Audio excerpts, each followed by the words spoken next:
नमस्कार, मैं हूं बालकृष्ण थरेजा। आप देख रहे हैं डेली लाइव। आइए शुरुआत करते हैं आज के मुख्य समाचारों की। होली पर्व के दृष्टिगत रंग गुलाल से सजे टाउन जंक्शन के बाजार, हर्बल रंगों की खरीदारी करते नजर आए लोग। राष्ट्रीय स्वयं सेवक संघ की कुटुंब प्रबंधन गतिविधि के तहत श्रेष्ठ संतान राष्ट्र कल्याण कार्यशाला का टाउन स्थित गौशाला समिति प्रांगण में किया गया आयोजन। जंक्शन की श्री इच्छापूर्ण हनुमान मंदिर सेवा समिति ने जंक्शन में स्टेशन रोड पर किया होलिका दहन। भाजपा कार्यकर्ताओं ने हर्षोल्लास से मनाया प्रदेश के पूर्व जल संसाधन मंत्री डॉक्टर राम प्रताप का जन्म दिवस। अवैध हथियारों सहित गिरफ्तार 4 बदमाशों को टाउन पुलिस ने न्यायालय में पेश कर बुधवार तक का मंजूर करवाया पीसी रिमांड। और अब समाचार विस्तार से। होली पर्व के दृष्टिगत टाउन जंक्शन के बाजार पिचकारियों एवं रंग गुलाल से सज गए हैं। सोमवार को लोग हर्बल रंगों की खरीदारी करते नजर आए। बुधवार को मनाए जाने वाले रंग गुलाल के उत्सव होली को लेकर टाउन तथा जंक्शन के बाजार सज गए हैं। बाजारों में रंग गुलाल और पिचकारियों से रौनक आ गई है। फागुन मास की पूर्णिमा को होली का पर्व मनाया जाता है। इस बार होलिका दहन को लेकर संशय की स्थिति बनी हुई थी। कहीं 6 मार्च तो कहीं 7 मार्च को होली दहन की बात कही जा रही थी, लेकिन लगभग दोनों ही दिनों में होली मनाते हुए लोग देखे जा रहे हैं। होली पर्व करीब आते ही बाजारों में रंग गुलाल और पिचकारियों की बिक्री भी शुरू हो गई है। रंगों के पर्व को लेकर बच्चों में खासा उत्साह देखने को मिल रहा है। जंक्शन के व्यापारियों ने बताया कि 3 साल से सीजन ठीक नहीं चला। इस बार सीजन पिछले कुछ वर्षों से अलग नजर आ रहा है। लोगों ने केमिकल रंगों से दूरी बना ली है। अब हर्बल रंग गुलाल का ही उपयोग किया जाने लगा है। दुकानदार भी बिक्री के लिए हर्बल रंग अधिक रखने लगे हैं। मार्केट तो कल तो ठीक थी, आज ये उलझन में है कि होली 7 की है या 8 की है। कोई लोग कह रहे 7 की होली है, कोई को लगा 8 की होली। उसके कारण में काम में भी फर्क है। जो कल तो क्या कोई 7 के चक्कर में कल तो मार्केट अच्छी थी, संडे के कारण रौनक भी थी बाजार में। आज मंडे है और वर्किंग डे है, वो इस हिसाब से जैसे होली में जैसे कि सस्पेंस है कि 7-8 के चक्कर में मार्केट भी ठंडी हुई पड़ी है। तो इसमें हमारे भी काम में बहुत फर्क है। जो कल की जो कल की मार्केट थी ना, उसे आधी भी नहीं है आज।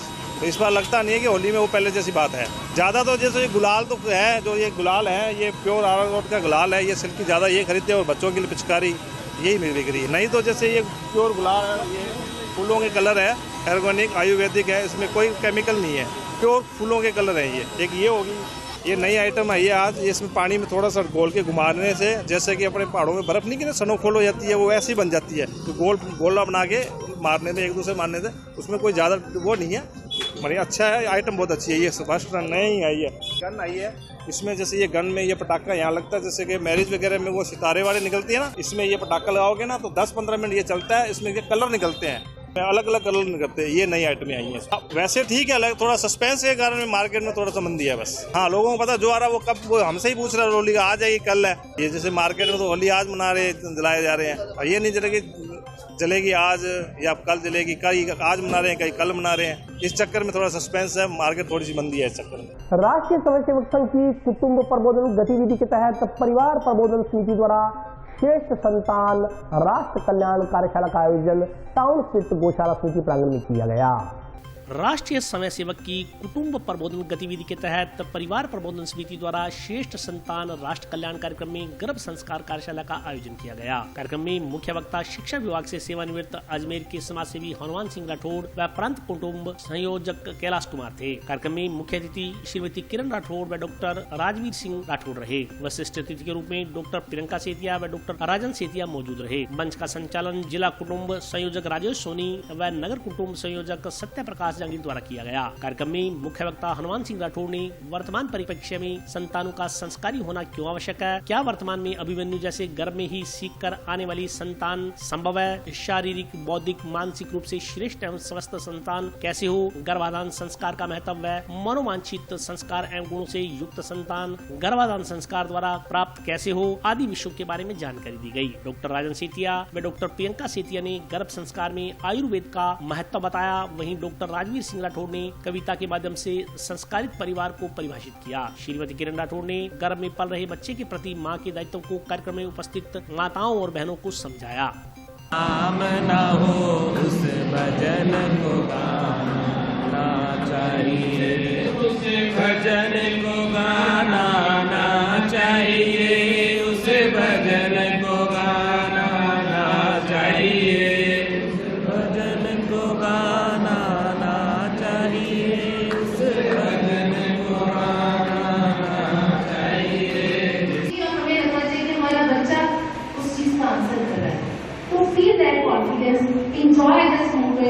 the positivity, with the positive thoughts, and this is the festival. I am again and again saying this 9 months is like a festival. Enjoy the festival with great zeal and adopt all the things which are prescribed by the doctors. Thank you and have a nice day. ऐसा नहीं हो सकता, ऐसा नहीं हो सकता तो फिर अपन ईश्वर को क्यों मानते हैं? जब ईश्वर को मानते हैं तो ईश्वर की देवी चीजों को भी मानते हैं। तो ये सब चीजें हैं और अभी बहुत कुछ था, लेकिन मैं अंत में आप सबको कहता हूँ कि गर्भावस्था के दौरान अपने को मानसिक विकास के तौर पे, क्योंकि खाने पीने का तो सब जानते हैं, लेकिन वो भी चीजें मालूम करनी चाहिए जो वो अपने भविष्य में अपने बच्चे में देखना चाहते हैं। आध्यात्मिक ज्ञान भी चाहिए। इस आध्यात्मिकता की वृद्धि करने के उपाय करने पड़ेंगे। ये अध्यात्म है, इसलिए हमने इसको संस्कार कहा। ये संस्कार है, इसके माध्यम से एक हम यज्ञ कर्म कर रहे हैं। इस यज्ञ के माध्यम से एक श्रेष्ठ संतति देना चाहते हैं। इस श्रेष्ठ संतति से हमारे परिवार का तो लाभ होगा ही, बाकी है। लेकिन दुर्भाग्य क्या हो गया उसको समझ, जिसकी हमको बात करना है अंत में, वो ये है कि ये केवल मात्र श्रेष्ठ संतति देना परिवार का काम नहीं है। ये स्वार्थ नहीं है कि मेरे अच्छी संतान होगी, अच्छे से रहेगी और पुत्र से उड़े हो जाएगी, बुढ़ापे में हमारी सेवा कर देगी और बस आनंद हो गया। ये श्रेष्ठ संतति देना राष्ट्र कार्य है, देश का काम है। आप सब सोचिए कि वर्तमान में जो अच्छी श्रेष्ठ संतति बनाने के लिए उचित वातावरण दे सकते हैं, परिवेश दे सकते हैं, उसमें पुरुषार्थ उत्पन्न कर सकते हैं, उसके लिए खर्च करना है तो उसके लिए आर्थिक रूप से भी सक्षम है, परिवार में ऐसे सर्वगुण हैं, उनके यहाँ पर संतान कम हो रही है। और जो उनको संस्कारित नहीं कर सकते उनके यहाँ संतान बढ़ रही है। असंतुलन हो रहा है, जनसंख्या का असंतुलन। इसका परिणाम क्या है? अभी आपने ध्यान दिया होगा, इसका परिणाम का ध्यान दिया होगा। अभी कुछ समय पूर्व प्रधानमंत्री ने घोषणा की कि हम 80 करोड़ 23 लाख लोगों को अगले 1 वर्ष तक और मुफ्त अनाज देंगे। मुफ्त का खाने वाले, कर्मण्य अधिकार से कहने वाले देश में मुफ्त का खाना चाहिए। पुरुषार्थ करके खाना नहीं चाहिए, कमाकर नहीं खाना चाहिए। 8 रुपए में इंदिरा रसोई पर भोजन मिल जाना चाहिए, बस इतना काम करना। बाकी रसोई में अन्य सब खर्च करना है। ऐसे 80 करोड़ 23 लाख तो हो गए हैं, जनसंख्या 140। मैंने बाकी के भी जितने सब्सिडी और अन्य सब के दायरे में आते हैं, अभी बड़े बड़े विज्ञापनों में 500 रुपए में मिलेगा सिलेंडर, किसको मिलेगा? वही जिनको अपार्टमेंट बनाना है उसको मिलेगा। एक व्यक्ति पर जो टैक्स पेयर है, उस टैक्स पेयर के ऊपर 6 लोग आश्रित हैं, उसका परिवार नहीं। होली त्योहार के उपलक्ष्य में जंक्शन की श्री इच्छापुर हनुमान मंदिर समिति द्वारा जंक्शन में स्टेशन रोड पर होलिका दहन कार्यक्रम का आयोजन किया गया।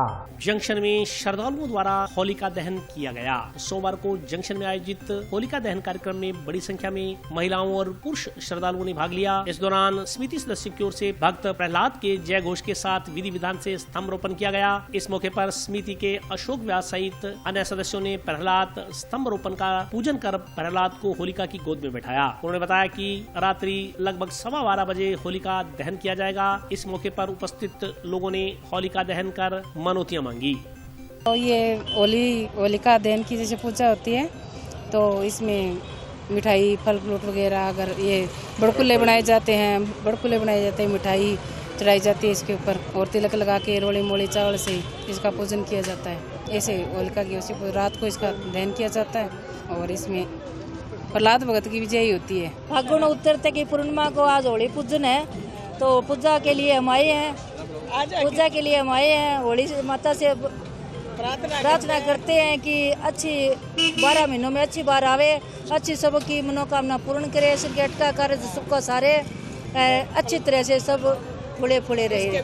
और इसमें प्रहलाद लगाया हुआ है और इसकी किसी लड़के की शादी शादी नहीं होती उनको, वो 1 साल के अंदर शादी हो जाती है।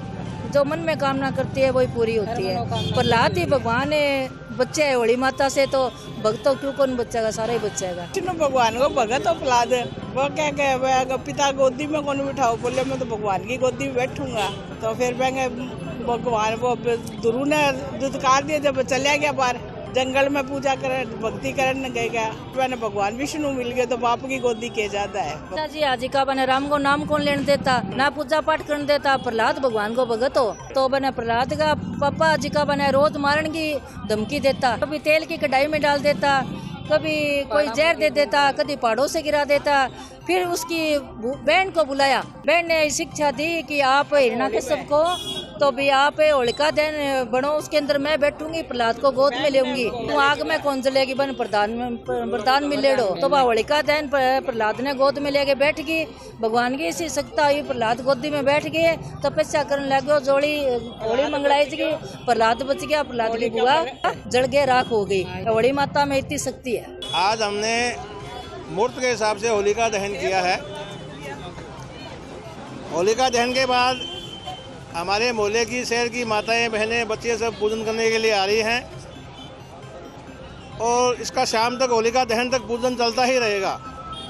इसके अंदर राजस्थान संस्कृति के हिसाब से गोबर के बड़कुले बनाते हैं और मिठाई वगैरह जो आज घर पे बनती है, प्रसाद वगैरह जो घर पे बनता है, वो होलिका माता के प्रसाद चढ़ाया जाता है। और उसके बाद में लेडीज़ें अपनी मनोकामना मांगे जाती है और फेरी लगा करके और शाम को होली मंगल के टाइम फिर आती है। तो दृष्टांत के हिसाब से ऐसा लिखा है भी होलिका प्रहलाद की बुआ थी और इनके पिताजी राक्षसी रूप में थे हिरण्याकुश। तो एक्चुअली में क्या होता है भी हिरण्याकुश जी को राम का भगवान का नाम या कृष्ण का नाम पसंद नहीं था। तो अगर अपने कहते हैं किसी कुमार के घर में अगर छोटा पर राम जय है तो वो क्या है कि भी मैंने सुहा है को नहीं, वो राम का नाम ले तो वो यार देखने लगा भी मैं इसको प्रहलाद को ख़त्म कैसे करूं। लेकिन प्रहलाद को भगत थे, प्रहलाद तो भगवान के, इनको आशीर्वाद मिला हुआ था भी तेरा अंत नहीं हो सकेगा। तो होलिका को ये कहा गया भी अगर तू उसको गोद में लेके इसको बैठेगी तो हम जला देंगे, तू तो बच जाएगी, ये जल जाएगा। तो भगवान की कृपा क्या होती है कि जब होलिका दहन करते हैं, होलिका जल के भस्म हो जाती है और कृष्ण भगवान इनको प्रहलाद भक्त को बचा लेता है। तो ऐसी कहानियाँ ये हमारे शास्त्र सामने लिखी हुई है। उसके बाद क्या होता है, दूसरे दिन होलिका की भस्मी, इसकी भस्मी का भी मान्यता मानी गई है। इस भस्मी की क्या है भी हमारी कुंवारी कन्याएं माताएं बहनें सुबह ये भस्मी लेके जाती है और इसकी 16 पिंडियाँ बना करके और 8 दिन तक पूजा करती है, वहाँ जहाँ शीतलाष्टमी आती है जब तक। उसके बाद उनकी पूजा करने के बाद में बड़ी गणगौर बनाते हैं, मिट्टी की गणगौर बनती है, कुम्हारों के यहाँ जाती है, वहाँ से मिट्टी लेके आती है और गणगौर का रूप देख के और ये 5-6 तरह की मूर्तियाँ होती हैं इनकी, वो सभी बना करके इनकी पूजा करती है। और नवरात्रि के बाद ये जब दूज या तीज जब आती है उसमें विसर्जन किया जाता है। तो मनोकामना मांगती है, मनोकामना उनकी पूर्ण होती है। भाजपा कार्यकर्ताओं द्वारा प्रदेश के पूर्व जल संसाधन मंत्री डॉक्टर राम प्रताप का जन्मदिवस हर्षोल्लास के साथ मनाया गया। प्रदेश के पूर्व जल संसाधन मंत्री डॉक्टर राम प्रताप का जन्म दिवस सादगीपूर्ण एवं धार्मिक कार्यक्रम का आयोजन कर मनाया गया। रविवार को आयोजित कार्यक्रम में पूर्व मंत्री डॉक्टर राम प्रताप ने राजकुमार हिसारिया सहित अन्य भाजपा कार्यकर्ताओं के साथ मंदिर में पूजा अर्चना की। इसके बाद पूर्व मंत्री के निवास पर कार्यकर्ताओं द्वारा उन्हें गुलदस्ते भेंट कर उनका सम्मान किया गया। इस मौके पर पूर्व मंत्री डॉक्टर राम प्रताप ने उपस्थित कार्यकर्ताओं को पार्टी की रीति नीति का प्रचार प्रसार करते हुए आमजन के हित के लिए कार्य करने का आह्वान किया। इस मौके पर उपस्थित कार्यकर्ताओं को मिठाई खिलाकर खुशी का इजहार किया गया। कार्यक्रम में नगर परिषद के पूर्व सभापति राजकुमार हिसारिया, प्रकाश तंवर, अमित साहू सहित अन्य कार्यकर्ता मौजूद रहे।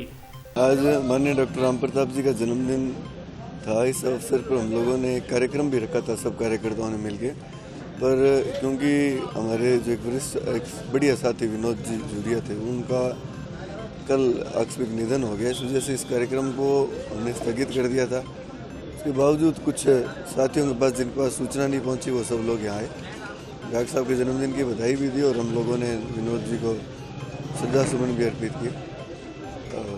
तो लोगों का प्यार और जो स्नेह है वो देखते ही बनता है और निश्चित तौर पे इन लोगों की बदौलत हम लोग आगामी जो विधानसभा और लोकसभा का चुनाव है उसमें निश्चित तौर पे भारतीय जनता पार्टी का परचम लहराएंगे। आज डॉक्टर राम प्रताप जी जो हनुमानगढ़ के विकास दूत हैं, पूर्व कैबिनेट मंत्री और जनता के लोकप्रिय नेता, उनका जन्म दिवस भारतीय जनता पार्टी के कार्यकर्ताओं द्वारा डॉक्टर साहब के निवास स्थान पर मनाया गया। आज युवा मोर्चा और जो मैन पार्टी के कार्यकर्ता, वैसे तो बहुत से कार्यक्रम थे, मोर्चा द्वारा भी कार्यक्रम था और मुख्य पार्टी द्वारा भी कई कार्यक्रम डॉक्टर साहब के जन्म दिवस के उपलक्ष्य पर रखे गए थे। लेकिन आज भारतीय जनता पार्टी परिवार में एक जो हमारे कार्यकर्ता या परिवार के एक सदस्य मान लो विनोद जी झूरिया का आकस्मिक निधन के वजह से सभी जो कार्यक्रम कैंसिल कर दिए गए थे। लेकिन क्या था, अभी सभी कार्यकर्ताओं को पहले ये सूचना दी जा चुकी थी कार्यक्रम के बारे में, फिर भी कार्यकर्ताओं जिनको नहीं पता था इस बारे में, वो यहाँ कार्यकर्ता बंधु यहाँ आज सारे पधारे। उन्होंने डॉक्टर साहब को जन्म दिवस की शुभकामनाएं दी, उनके भगवान को दीर्घायु प्रदान करने के लिए भगवान से उन्होंने प्रार्थना की। और ये आज कार्यक्रम शॉर्ट में और ऐसे समझ लो भी छोटे रूप में आज ये जन्म दिवस मनाया गया। और सभी कार्यकर्ता बंधु और हम सभी लोग डॉक्टर साहब को दीर्घायु प्रदान करे ईश्वर। और आने वाले जो चुनाव है, चुनावी ये शंखनाद भी हो चुका है और कार्यकर्ताओं में इस बात को लेकर भी उत्साह है कि हर कार्यकर्ता भी इस चुनावी रणभूमि में उतरने के लिए जी जान से तैयार है। और डॉक्टर साहब को इस बार फिर से एक बड़े ओहदे तक ये कार्यकर्ता लेके जाएंगे और सभी कार्यकर्ताओं ने ये संकल्प आज लिया है जन्मदिवस के उपलक्ष्य पर। 22 एनडीआर चोइलामणी के पास ढाणी से अवैध हथियारों सहित गिरफ्तार 4 बदमाशों को टाउन पुलिस ने सोमवार को न्यायालय में पेश कर बुधवार तक का पीसी रिमांड मंजूर करवाया है। 22 एनडीआर चोइलामणी के पास ढाणी से अवैध हथियारों सहित गिरफ्तार 4 बदमाशों को टाउन पुलिस ने सोमवार को न्यायालय में पेश कर बुधवार तक का पीसी रिमांड मंजूर करवाया। इससे पहले कल टाउन थाना में आयोजित प्रेस वार्ता में इस घटना के बारे में जानकारी देते हुए पुलिस अधीक्षक सुधीर चौधरी ने बताया कि संजय कुमार उर्फ रिंकू पुत्र घड़सीराम शौरान निवासी बड़ोपल, सतीश कुमार उर्फ मोनू पुत्र राजेंद्र मेघवाल निवासी ढाणी चक 3 JSL, प्रदीप कुमार पुत्र इंदर सिंह नायक निवासी वार्ड नंबर 9 ढाणी चक 3 JSL, विकास पुत्र गंगा सिंह नायक निवासी गांव उझाना तहसील नरवाना जिला जींद को हथियारों सहित गिरफ्तार किया था। पुलिस अधीक्षक ने बताया कि आरोपियों ने इतनी भारी मात्रा में हथियार कहां से तथा किससे खरीदे, इस संदर्भ में उनसे जानकारी प्राप्त की जा रही है। पुलिस अधीक्षक ने जानकारी दी कि टाउन पुलिस ने रविवार को बड़ी कार्रवाई करते हुए आरोपियों को 4 अवैध हथियार व 57 कारतूस से बरामद किए थे। उन्होंने बताया कि पुलिस ने इनका आपराधिक रिकॉर्ड खंगाला तो पता चला कि संजय के खिलाफ पूर्व में फतेहाबाद पुलिस थाना में हत्या का मामला दर्ज है। सतीश कुमार के खिलाफ आर्म्स एक्ट में एक मुकदमा, संजय के खिलाफ एक मुकदमा हत्या का, 3 लड़ाई झगड़े व एक अवैध शराब का, जबकि प्रदीप उर्फ शूटर के खिलाफ लड़ाई झगड़ा करने के आरोप में 2 मुकदमे दर्ज हैं। पुलिस आरोपियों से पूछताछ कर रही है। देखिए, जो जिले के अंदर हथियारों के यूसेज है और सोशल मीडिया पे जो यूसेज है उसको लेकर के हमने सभी अधिकारियों को निर्देश दिए।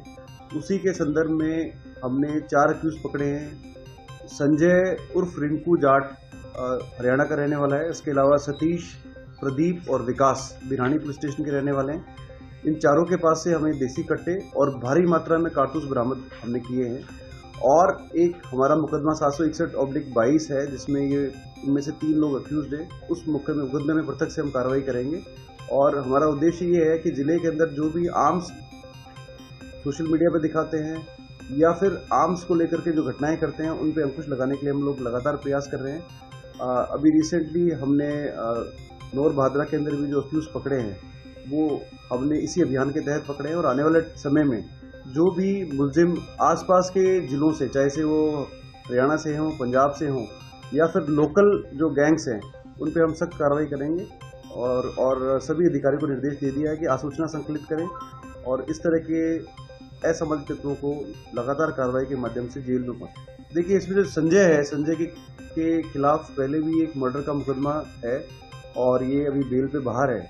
हमने थानाधिकारी को निर्देशित किया है कि जो बेल की कंडीशन है उसका वायलेशन है क्योंकि उसने वापस क्राइम किया है, तो उसकी बेल कैंसिलेशन के लिए कंसर्न एसएचओ को हम लिख रहे हैं। देखिए, 761 मुकदमा जो इस थाने में दर्ज हुआ था उसके अंदर यहाँ लोकल एक व्यक्ति था जिसपे उन्होंने 307 अटेम्प्ट टू मर्डर का एक केस इनके ऊपर लग रखा है। इसके अलावा जो भारी मात्रा में कारतूस इन्होंने इनके पास बरामद हुए, पूछताछ में ये जानकारी में आया कि ये 2 और लोगों का मर्डर करने वाले थे।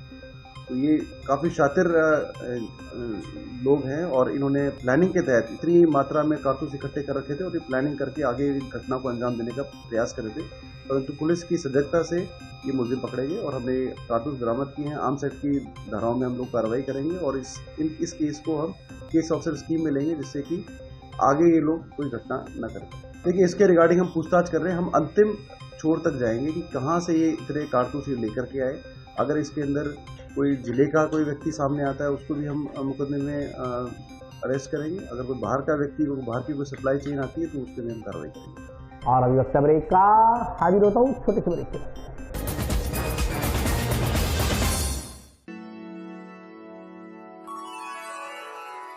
यूं तो कई बार मुझे हंसते देखा है, पर ये हंसी कुछ और है।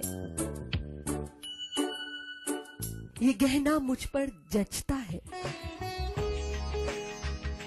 पर ये महज एक गहना नहीं, ये रूपरेखा है मेरे मन की, हंसती खिलखिलाती लहरों की, जो आतुर थी अब तक मुझ पर सजने को। इसलिए ये गहना ही मेरा सच्चा श्रृंगार है, श्रृंगार है, श्रृंगार है।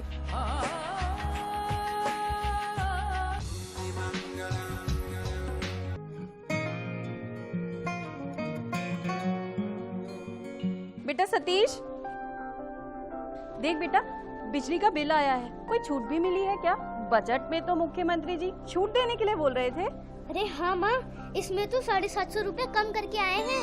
अरे वाह, धन्यवाद मुख्यमंत्री जी। सिर्फ आपको ही नहीं, प्रदेश में ये छूट किसी न किसी रूप में सभी को मिल रही है। 100 यूनिट तक बिजली उपभोग करने वाले उपभोक्ताओं को 50 यूनिट भुगतान तक की छूट, 150 यूनिट तक वाले उपभोक्ताओं को 3 रुपए प्रति यूनिट और 150 से 300 यूनिट तक उपभोग करने वाले उपभोक्ताओं को 2 रुपए प्रति यूनिट की छूट दी जा रही है। याद रहे, बिजली की बचत ही बिजली का उत्पादन है। ब्रेक के बाद स्वागत है। आइए नजर डालते हैं अगले समाचारों पर। जनवादी नौजवान सभा की एक बैठक शहीद यादगार केंद्र में आयोजित की गई।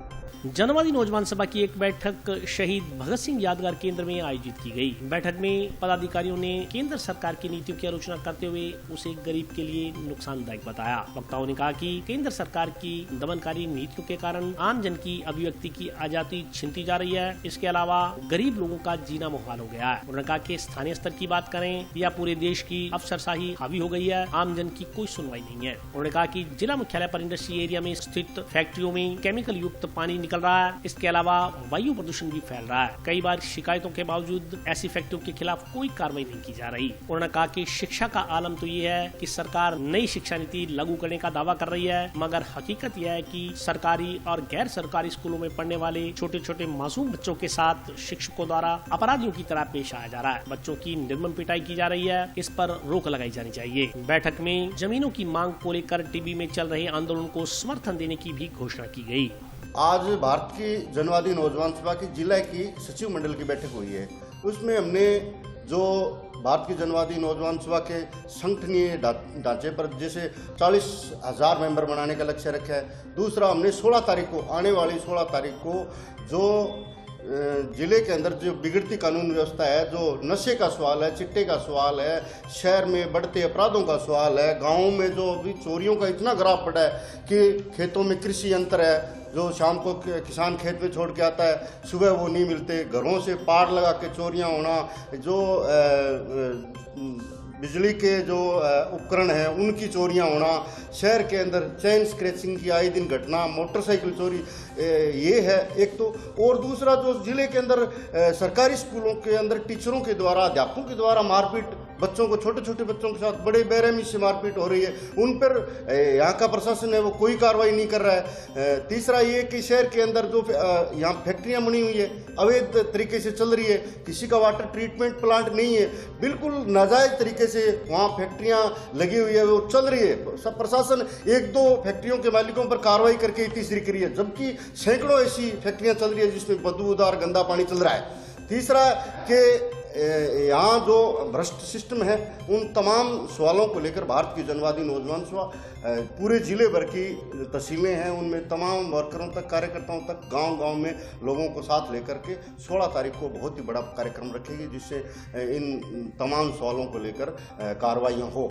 आज भारत की जनवादी नौजवान सभा DYFI हनुमानगढ़ सचिव मंडल की बैठक शहीद भगत सिंह यादगार केंद्र में शुरू हुई है। जो इसमें हमने तय किया है कि लगातार राजस्थान के अंदर बेरोजगारी बढ़ रही है, महंगाई बढ़ रही है, केंद्र व राज्य की सरकार लगातार जनता को, नौजवानों को धोखे में रखकर और चुनावी वादे करके वोट लेने के बाद एक भी वादा पूरा नहीं करती है। बेरोजगार नौजवान दर दर की ठोकरें खा रहे हैं। और वहीं यहाँ जो स्थानीय मुद्दे हैं उनको लेकर के, जैसे शहर के अंदर और रिको एरिया के अंदर लगातार जो फैक्ट्रियाँ चल रही है उनके अंदर अवैध रूप से भी गोदाम बना रखे हैं, अवैध रूप से उनमें जो अपशिष्ट निकल रहा है वो वहीं स्थानीय लोगों को बड़े पैमाने पर परेशान कर रहा है, बीमारियों का कारण बन रहा है। उन पर रोक लगाई जाए और जो सरकारी स्कूलों के अंदर, प्राइवेट स्कूलों के अंदर बच्चों को, छोटे छोटे बच्चों से मारपीट हो रही है, अध्यापकों द्वारा बड़े बेरहमी से मारपीट हो रही है, उस पर कोई प्रभावी कार्रवाई हो। और जो टिब्बी के अंदर भूमिहीनों को भूमि देने की मांग को लेकर जो लगातार वहाँ के लोग बैठे हैं धरने पर, हम उनके समर्थन में भी इसमें मांग रखते हैं कि वो जो उनकी जायज़ मांग है उनको भूमि दी जाए। और जो लगातार कानून व्यवस्था है जिले के अंदर बिगड़ती जा रही है, नशा प्रवृत्ति बढ़ रही है, इसके खिलाफ भी हमारा रोष प्रकट है कि प्रशासन प्रभावी कोई कार्रवाई करे ताकि कानून व्यवस्था सुचारू हो और नशे के खिलाफ कोई बड़ा प्रोग्राम सरकार तय करे। हनुमानगढ़ सेवा समिति द्वारा भद्रकाली मेले में की जाने वाली व्यवस्थाओं को लेकर मेला स्थल का निरीक्षण किया गया। हनुमानगढ़ सेवा समिति द्वारा मां भद्रकाली मेले में की जाने वाली व्यवस्थाओं को लेकर समिति के पदाधिकारियों व सदस्यों ने मेला स्थल का निरीक्षण किया। मां भद्रकाली मंदिर स्थित समिति के कार्यालय में अध्यक्ष रामकुमार मंगवाना की अध्यक्षता में बैठक का आयोजन हुआ। बैठक में जूता स्थल, पेयजल व्यवस्था, भंडारी आदि के व्यवस्थाओं को लेकर चर्चा की गयी। बैठक में भगवान सिंह खुड़ी, सुनील धुड़िया, मणिशंकर जलंधरा, बजरंग सिंह, जय किशन सोनी, अजय शर्मा, मणिशंकर जलंधरा, विनोद गारग, कृष्ण अवतार शर्मा, परमजीत सिंह, नितिन बंसल, शिवराज पुरोहित, नवीन मिड्डा, गणेश बागड़ी, महेश सिंधी, योगेश कुमार, इंद्र कुमार निरानिया सहित अन्य सदस्य उपस्थित रहे। पदाधिकारियों ने कहा कि इस बार मेला 22 मार्च से 30 मार्च तक लगेगा। मेले में हर वर्ष की तरह इस बार भी समिति द्वारा प्रथम नवरात्रि से नवमी तक सेवा कैंप लगाया जाएगा। इसमें श्रद्धालुओं को नियंत्रण कक्ष, खोया पाया केंद्र, चिकित्सा व्यवस्था, पेयजल व्यवस्था, जूता घर व सुरक्षा आदि की व्यवस्थाएं निःशुल्क प्रदान की जाएंगी। हनुमानगढ़ सेवा समिति के सदस्यों द्वारा और पदाधिकारियों द्वारा मेला क्षेत्र का निरीक्षण किया गया। वह साफ सफाई के लिए जो निष्कर्ष निकाला, जूता घर की साफ सफाई और भंडारा स्थल की साफ सफाई और पीने के पानी की टंकी की साफ सफाई और जो टूटियाँ खराब है वो टूटियाँ वगैरह ठीक करवाने की सब मेंबरों को जिम्मेवारियाँ सौंपी गई। और मेला 22 मार्च से 30 मार्च तक लगेगा, जिसमें 9 दिवसीय कैंप हनुमानगढ़ सेवा समिति पूरा कार्यभार संभालेगी, जिसमें कि नियंत्रण कक्ष, खोया पाया के अंदर, जूता घर व्यवस्था, भंडारा व्यवस्था और चिकित्सा व्यवस्था वगैरह, पानी की व्यवस्था वगैरह सब ये जिम्मेवारियां भारत क्लब के पदाधिकारियों व सदस्यों को सौंपी गई है। 19 मार्च को आयोजित होने वाले झूलेलाल मेले को लेकर पूज्य सिंधी पंचायत की एक बैठक जंक्शन में आयोजित की गई। पूज्य सिंधी महापंचायत द्वारा 19 मार्च को आयोजित होने वाले श्री झूलेलाल महोत्सव की तैयारियों को लेकर जंक्शन में बैठक का आयोजन किया गया। झूलेलाल महोत्सव की तैयारियों को लेकर सभी सदस्यों में अलग अलग जिम्मेदारियां सौंपी गई। महापंचायत के पदाधिकारियों ने बताया कि 19 मार्च को प्रातः 9 बजे से प्रभु इच्छा तक महोत्सव का आयोजन होगा। इसमें जिले भर से सिंधी समाज के लोग भाग लेंगे। कार्यक्रम में महाराज गुलराज उदासी जयपुर द्वारा सत्संग एवं प्रवचन, श्री झूलेलाल का बहिराणा साहिब एवं जिले की समस्त पंचायतों की भजन मंडलियों द्वारा भजन गायन, गुणगान, सुंदर सुंदर झांकियों का प्रदर्शन भी होगा। उक्त आयोजन को सफल बनाने के लिए टीमों का गठन किया गया है। इस मौके पर खानचंद भारवानी, विजय पेशवानी, मूलचंद भावनानी, किशन लाल टेकवानी, गोविंद सेवानी, मदन नानकानी, राजकुमार नानकानी, अशोक गोरी, वासुदेव गिदवानी, किशन लाल मुखी, मुरलीधर टेकवानी, राजकुमार बिश्नानी, कन्हैया लाल, शीतल नानकानी सहित सिंधी समाज के अन्य लोग उपस्थित रहे। हमारा हर वर्ष की तरह चेटीचंड का मेला जो है ऐतिहासिक होता है और हनुमानगढ़ का जो मेला ऐतिहासिक होता है। 19 मार्च वार रविवार को दुर्गा मंदिर धर्मशाला में चेटीचंड महोत्सव होने जा रहा है। उसमें हनुमानगढ़ और गंगानगर जिला पूरा शामिल होगा। लगभग 5 से 7 हज़ार आदमियों का प्रोग्राम हमने रखा हुआ है। प्रोग्राम की मैं विस्तृत जानकारी देता हूँ। उस प्रोग्राम में पूरे विभिन्न जो हमारी पंचायतें हैं, सुरेशिया है, गांधीनगर है, हाउसिंग बोर्ड है, टाउन है, नोहर, भादरा, पीलीबंगा, डबली, सब आएंगे। उसके अलावा जिले की जो गंगानगर जिले की पंचायतें हैं वो सब आएंगी। उनका सबका क्या होता है, चेटीचंड को जो हमारा समाज का झूलेलाल जी का महोत्सव है, जन्मदिन है, वो मनाते हैं। हम उसमें नाच कूद के गाते हैं, महिलाएं हैं, डांडियाँ हैं, हमारे सिंधी जो व्यंजन है वो आते हैं। उसमें हम उस दिन हमारे पार्षद हैं, हमारे टीचर हैं, गवर्नमेंट एम्प्लॉय हैं, डॉक्टर्स हैं, एडवोकेट हैं, उनको हम वहाँ सम्मानित करते हैं। जो बच्चे हमारे पढ़ाई में अव्वल आते हैं उनको हम वहाँ सम्मानित करते हैं। और उस दिन एक ऐतिहासिक प्रोग्राम होता है। इसमें हमने क्या सुबह 9 बजे से लेकर वहाँ चाय नाश्ते का प्रोग्राम रखा है। 11 बजे तक रात को 11 बजे प्रोग्राम चलेगा। इसमें सुबह 9 बजे से लेकर 11 बजे तक नाश्ता चलेगा। 11 बजे भोजन शुरू हो जाएगा और शाम को 4 बजे तक चलेगा। उसके बाद में जो नमकीन है, स्नैक्स हैं या जो भी जलजीरा वगैरह वो चलता रहेगा। 7 बजे फिर भोजन शुरू हो जाएगा। रात को प्रभु इच्छा तक 11 बजे तक 12 बजे तक चलता रहेगा। तो सिंधी समाज के जो लोग हैं वो इस दिन दुकानें अपनी अपनी बंद रखते हैं, अपना अपना प्रतिष्ठान बंद रखते हैं और झूलेलाल जी की जोत जगाते हैं और नाचते कूदते हैं। बाबा रामदेव चंग धमाल पार्टी द्वारा जंक्शन स्थित बाबा रामदेव मंदिर में चंग की ढाप पर धार्मिक गीतों का धमाल जारी है। जिला मुख्यालय तथा आसपास के क्षेत्रों में होली महोत्सव को लेकर कार्यक्रम का आयोजन जारी है। इसी क्रम में टाउन तथा जंक्शन में विभिन्न स्थानों पर चंग की थाप पर होली के धमाल गीत गाए जा रहे हैं। जंक्शन स्थित बाबा रामदेव मंदिर में बाबा रामदेव चंग धमाल पार्टी द्वारा फागोत्सव के गीत गाकर परंपरा का निर्वहन किया जा रहा है। आयोजकों ने बताया कि शाम होते ही सैकड़ों की संख्या में लोग बाग मंदिर में एकत्रित होते हैं। इस दौरान चंग पर थाप की धमाल पर धार्मिक गीत गाकर होली मनाई जा रही है। उन्होंने जानकारी दी कि कार्यक्रम 8 मार्च तक जारी रहेगा।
श्री बाबा रामदेव प्रांगण के अंदर चंग धमाल बज रही है।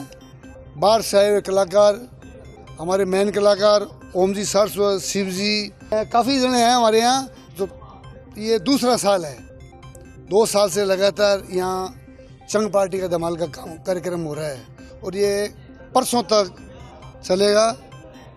शहर के खूब लोग, आस पड़ोस के सेक्टर 12 के फैमिलियों के लोग आ रहे हैं और खूब अच्छा कार्यक्रम हो रहा है। एडेंस होम प्ले स्कूल में नन्हे बच्चों द्वारा होली का पर्व हर्षोल्लास के साथ मनाया गया। एडेंस होम प्ले स्कूल में होली का त्योहार हर्षोल्लास के साथ मनाया गया। विद्यालय के नन्हे मुन्ने बच्चों तथा अध्यापकों ने अपने सहपाठियों के साथ होली का त्योहार जोशो खरोश के साथ मनाया। बच्चों ने अपने सहपाठियों को गुलाल लगाकर व एक दूसरे के गले मिलकर होली की शुभकामनाएं दी। विद्यालय की प्रधानाचार्य श्रीमती मोनिका शर्मा ने बच्चों को होली के त्योहार के महत्व से अवगत करवाया। उन्होंने कहा कि होली का त्योहार हिंदू धर्म का पुराना और प्रसिद्ध त्योहार है। यह हमें बुराई पर अच्छाई की जीत को दर्शाता है। उन्होंने दृष्टांत का वर्णन करते हुए कहा कि भक्त प्रहलाद की बुआ के कहने पर उसे अपनी गोद में बिठाकर आग में जलने की कोशिश की थी, क्योंकि उसे आग में न जलने का वरदान था। परंतु प्रहलाद भगवान का भक्त था, इसलिए भगवान ने उसे आग से बचा लिया और होलिका आग में जलकर स्वाहा हो गई। इस घटना के बाद से होलिका दहन की परंपरा शुरू हुई। इस मौके पर बच्चों को मिठाइयाँ भी बांटी गयी। First of all, I wish you all a very happy and prosperous Holi. The students of Eden's Home Play School, which is now a sister concern of Saraswati Convent School, is celebrating the festival of color with great pleasure and enthusiasm. Children applied the colors on the cheeks of their friends and played Holi with flowers, and also gave a message to play Holi without water. This festival is an ancient Hindu tradition and one of the most popular festivals in Hinduism. It celebrates the eternal and divine soul of God Radha and Krishna. This day also signifies the triumph of good over evil. और आज के लिए बस इतना ही। कल फिर हाजिर होता हूँ नए समाचारों के साथ। तब तक के लिए नमस्कार।